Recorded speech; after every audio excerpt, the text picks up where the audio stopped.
Hello guys, I am आकांक्षा तिवारी। आज हम आपको मगध साम्राज्य के बारे में आपको पूरी जानकारी प्रदान करेंगे। तो मगध साम्राज्य का जो उत्कर्ष है वो प्राचीन भारतीय इतिहास की सबसे महत्वपूर्ण और युगांतकारी घटना है। 6ठी शताब्दी ईसा पूर्व में जो मगध था वो महज एक छोटा सा महाजनपद था। उसने अपनी भौगोलिक स्थिति, अदम्य सैन्य शक्ति और महात्माकांक्षी शासकों के बल पर आगे चलकर भारत के पहले जो ऑल इंडिया एम्पायर का रूप ले लिया। वो पहला राज्य कौन सा था? वो था हमारा मगध। मगध साम्राज्य के इस गौरवशाली इतिहास, हम उसके शक्तिशाली राजवंश, उसके प्रशासनिक व्यवस्था, उसकी सफलता के कारण आपको आज बताएंगे। तो सबसे पहले पढ़ेंगे मगध उत्कर्ष और सफलता के मुख्य कारण। तो आखिर 16 महाजनपदों में से केवल मगध ही इतना शक्तिशाली साम्राज्य कैसे बना, है ना? क्योंकि 16 महाजनपद थे और सिर्फ मगध ही राज्य में ऐसा क्या था कि इतना शक्तिशाली बन पाया जो लास्ट तक वो एक शक्तिशाली राज्य के रूप में स्थापित हो पाया, है ना? तो उसके पीछे ऐसे बहुत सारे कई रीजन्स हैं, जिसमें से पहला रीजन है अवैध भौगोलिक स्थिति। मगध की दोनों जो राजधानियाँ थीं सामरिक दृष्टि से सुरक्षित थी। पहली राजधानी जो राजगृह, जिसे गिरिव्रत भी कहते हैं, 5 मजबूत पहाड़ियों से घिरी थी, जिसे भेदना किसी भी दुश्मन के लिए असंभव था। क्योंकि अगर कोई राजधानी बीच पहाड़ के बीच में है ना, तो वहाँ से दुश्मनों का आना, वहाँ से आक्रमण करना काफ़ी कठिन पड़ेगा। और उस टाइम पे इतनी सुविधाएं भी नहीं थी जितनी कि अब हैं।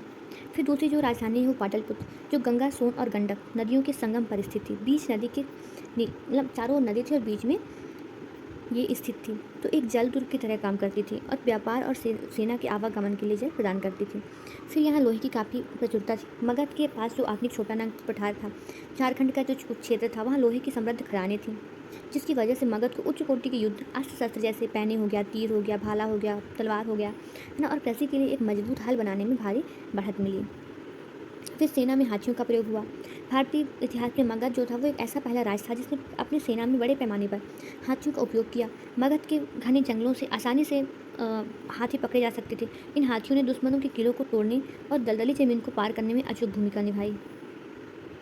उपजाऊ जो मैदान था, वहाँ गंगा के मैदानी भाग में स्थित होने के कारण जो यहाँ की मिट्टी थी वो बेहद उपजाऊ थी।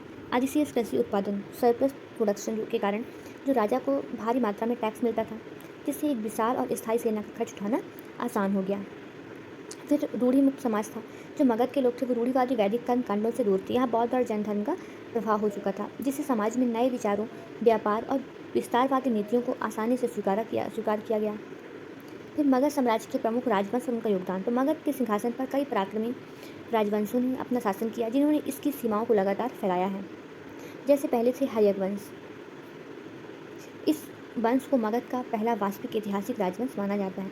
जो हर्यक वंश है उसको इस मगध राजवंश का, मगध साम्राज्य का पहला ऐतिहासिक राजवंश माना गया, जिसके प्रथम संस्थापक थे बिंबिसार। इन्होंने मगध की साम्राज्यवादी नीति को शुरुआत की। जो बिंबिसार थे उन्होंने 2 रणनीतियाँ अपनाई। पहला था वैवाहिक संबंध और युद्ध। इन्होंने कौशल, वैशाली, मध्य देशों के राजघरानों में शादियाँ करके अपनी स्थिति मजबूत कर ली। फिर अंग महाजनपदों को जीतकर मगध में मिला लिया। वे महात्मा बुद्ध के समकालीन और उनके मित्र भी थे। फिर अजातशत्रु, इन्होंने अपने पिता बिंबिसार की हत्या करके गद्दी पर बैठी। इन्हें कुणिक भी कहा जाता है। इन्होंने वज्जी संघ और वैशकोसल के साथ लंबे समय तक युद्ध किया। वैशाली को हराने के लिए उन्होंने 2 नए खतरनाक हथियारों का आविष्कार किया। पहला था पत्थर फेंकने वाली मशीन महाशिला कंटक और सेकंड थी गदा लगा हुआ रथ मूसल। ठीक है, इन्हीं के समय राजगृह में प्रथम बहुसंगीति हुई थी। फिर उदयन, जो अजातशत्रु के पुत्र थे, उदयन में गंगा और सोन नदी के संगम पर पाटलिपुत्र नगर की स्थापना की। आप एग्जाम में आ सकता है कि पाटलिपुत्र की स्थापना किसने की? तो अजातशत्रु ने की थी, उदयन ने की थी।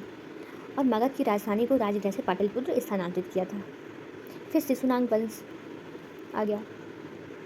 तो शिशुनाग, इन्होंने हर्यक वंश के अंतिम कमजोर शासक को हटाकर इस वंश की स्थापना की। इनकी सबसे बड़ी जो उपलब्धि थी, मगध के सबसे बड़े प्रतिद्वंदी अवंती यानी उज्जैन महाजनपदों को हराकर उसे मगध साम्राज्य का हिस्सा बनाना। इनसे 100 साल पुराना संघर्ष समाप्त हुआ। फिर कालाशोक, इन्हें काकवर्ण भी कहा जाता था। इन्होंने राजधानी को स्थायी रूप से पाटलिपुत्र बनाया। इन्हीं के शासनकाल में जो वैशाली में द्वितीय वैक्षुंगीति हुई थी। फिर नंदवंश, यह भारत का पहला ऐसा राजवंश था जो क्षत्रिय नहीं था। यह एक शूद्र या गैर क्षत्रिय वंश माना जाता है। महापद्मनंद इसके संस्थापक थे। इन्होंने पुराणों में सर्व क्षत्रांतक यानी क्षत्रियों का नाश करने वाला और एकराट मतलब एकमात्र सम्राट, मतलब इन्हीं पुराणों में महापद्मनंद को कहा गया कि यह एकमात्र ऐसा सम्राट था जो क्षत्रियों का नाश करने वाला था। इन्हें उच्छवांकु पांचाल, काशी, कलिंग जैसी बड़ी शक्तियों को हराकर मगध को एक विशाल साम्राज्य में बदल दिया। इन्होंने कलिंग उड़ीसा को जीतकर वहाँ एक नहर का निर्माण करवाया था। फिर है धनानंद। इस वंश का यह अंतिम शासक था। इसके पास 2 लाख पैदल सैनिक, 20,000 घुड़सवार और 2,000 रथ और 3,000 हाथी की एक विशाल सेना थी। इसी के समय 326 ईसा पूर्व में सिकंदर अलेक्जेंडर जो था महान का भारत पर आक्रमण हुआ, लेकिन धनानंद की इसी विशाल सेना की धाक सुनकर जो सिकंदर के सैनिक थे आगे बढ़ने से डर गए और ब्यास नदी से वापस लौट गए। जबकि जो सिकंदर था उसका मन था कि हम यहाँ भी आएँ और धनानंद को भी हराएं और मगध का जो साम्राज्य था, विशाल साम्राज्य था, उसको भी जीत कर जाएँ। लेकिन उस टाइम पे उनकी सेना ने हिम्मत हार गई, उनकी सेना उनसे पीछे हट गई। ठीक है। फिर जो घनानंद था वो अत्यधिक लालची और क्रूर था, जिसने जनता पर भारी कर लगाए हुए थे। तब आया मौर्य वंश। नंद वंश के पतन के बाद मगध साम्राज्य अपने चरमोत्कर्ष पर पहुंच गया। चंद्रगुप्त मौर्य थे। चंद्रगुप्त मौर्य उन्होंने आचार्य चाणक्य की कूटनीति की मदद से चंद्रगुप्त ने धनानंद को मारकर मौर्य वंश की स्थापना की। ये एक पहले राजा थे जिन्होंने धनानंद से लड़ने का, उसे पराजित करने का हिम्मत की थी, क्योंकि सिकंदर मतलब एक ऐसा शासक था जिसने पूरे भारत पर कब्जा किया, लेकिन वो मगध साम्राज्य में कब्जा नहीं कर पाया। मगध साम्राज्य में वो लड़ने नहीं गया। लेकिन चंद्रगुप्त मौर्य थे जिन्होंने धनानंद को हराया और मौर्य साम्राज्य की स्थापना की। इन्होंने उत्तर पश्चिम में यूनानी शासक सेल्यूकस निकेटर को हराया। हिंदू कुश पर्वत अफगानिस्तान तक मगध की सीमाएं फैला दी। फिर उसके बाद आता है सम्राट अशोक। अशोक के समय जो मगध साम्राज्य का विस्तार पूरे भारतीय उपमहाद्वीप केवल सूर्य दक्षिण को छोड़कर पूरे उपमहाद्वीप में हो गया। कलिंग युद्ध के बाद अशोक ने तलवार छोड़ दी।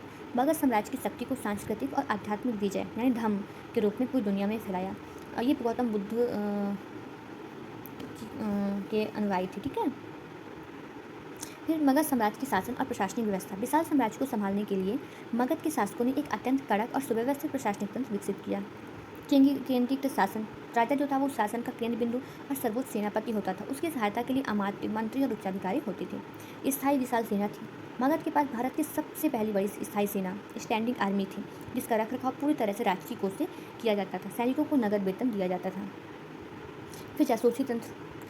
साम्राज्य के भीतर और दुश्मनों के राज्यों में क्या चल रहा है यह जानने के लिए राजाओं के पास गुप्तचरों या जासूसों का एक बहुत बड़ा और फैला हुआ जाल था। फिर कर्नालियन टैक्सिंग। व्यापारिक मार्ग, चुंगी नाकों, जंगलों, खदानों, कृषि उपज, आमतौर पर फसल का 1/6 भाग पर कटाई से टैक्स छोड़ा जाता था, ताकि विशाल सेना या नौकरशाही का खर्च निरंतर चलता रहे। अब मगध साम्राज्य का जो निष्कर्ष है, जो कंक्लूजन है, जो आपको 10 पॉइंट में अगर क्वेश्चन आता है 10 नंबर में, तो आपको कंक्लूजन लिखना ही पड़ेगा और 7 पॉइंट में भी लिखना पड़ेगा। ठीक है। तो जो मगध साम्राज्य है केवल राजाओं की जीत की कहानी नहीं है, बल्कि ये भारत के कबीलाई और बटे हुए समाज से एक संगठित, अखंड, व्यवस्थित राष्ट्र बनने की एक यात्रा है। इसी मगध की धरती ने आगे चलकर मौर्य और गुप्त काल जैसे स्वर्णिम अध्यायों को जन्म दिया, जिसने भारत को विश्व पटल पर सोन चिड़िया और विश्व गुरु के रूप में स्थापित किया। So thank you so much guys. आज हमने आपको मगध साम्राज्य का उत्कर्ष, उसकी प्रशासनिक व्यवस्था, है ना, ये सब हमने आपको पढ़ा दिया। अब हम कल आपको महात्मा बुद्ध और महाजनपद काल के जो अनुयायी हैं स्वामी महावीर स्वामी के बारे में आपको पढ़ाएंगे। Thank you so much. मिलते हैं अगले सेशन में। आप प्लीज़ इसे लाइक, सब्सक्राइब एंड चैनल को कमेंट में ज़रूर बताइएगा कि क्या है।